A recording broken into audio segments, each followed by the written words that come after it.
Korang yang ada masalah perut buncit, perut boroi ataupun perut berisi, korang kena beli singlet yang ni. Korang kena grab cepat-cepat, mumpung stok masih banyak. Lepas tu sama ada Ryan dan dekat dah. So korang kena beli singlet ni sebab apa? Sebab singlet ni dia memang cover. Dia cover perut yang berisi korang tu. Jadi kalau korang pakai yang ni, korang jadi macam percaya diri, gagah kan. Jadi macam kempes sikit perut korang sebab dia macam ada six pack tu. Petak-petak macam ni. Dia memang cover. Ni before. Yang ini after dia. Tengok korang perut Roy, jadi macam ketat sikit kan. Jadi macam cover. Dia ketatkan, dia tarik ke dalam sikit lemak-lemak di perut kita kan. Dia memang panjang. Memang selesa. Dia macam ketat, tapi taklah ketat sangat. Bahan dia pun tebal. Betul-betul getah kan. Jadi yang ni, kalau korang nak nampak cantik, nampak kemas, masuk ke dalam seluar.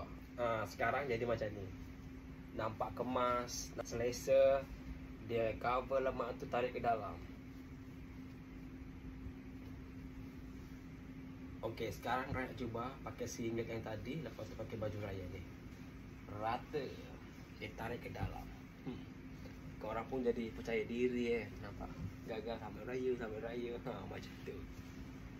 Kalau korang berminat nak cuba, korang cek keranjang sekarang ataupun link dekat video ini. Korang yang ada masalah perut buncit, perut boroi ataupun perut berisi, korang kena beli singlet yang ni.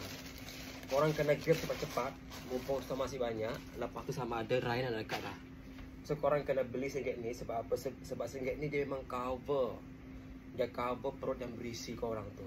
Jadi kalau korang pakai yang ni, korang jadi macam percaya diri, gagah kan. Jadi macam kempes sikit perut korang sebab dia macam ada six pack tu. Petak-petak macam ni. Dia memang cover. Ni before. Yang ini after dia. Tengok korang perut Roy, jadi macam ketat sikit kan. Jadi macam cover. Dia ketatkan, dia tarik ke dalam sikit lemak-lemak di perut kita kan. Dia memang panjang. Memang selesa. Dia macam ketat, tapi taklah ketat sangat. Bahan dia pun tebal. Betul-betul getah kan. Jadi yang ni, kalau korang nak nampak cantik, nampak kemas, masuk ke dalam seluar. Sekarang jadi macam ni. Nampak kemas, selesa. Dia cover lemak tu, tarik ke dalam. Okey, sekarang Raya cuba pakai singlet yang tadi. Lepas tu pakai baju Raya ni. Rata. Dia tarik ke dalam. Korang pun jadi percaya diri nampak. Gagal sampai Raya. Macam tu. Kalau korang berminat nak cuba, korang cek keranjang sekarang ataupun link dekat video ini.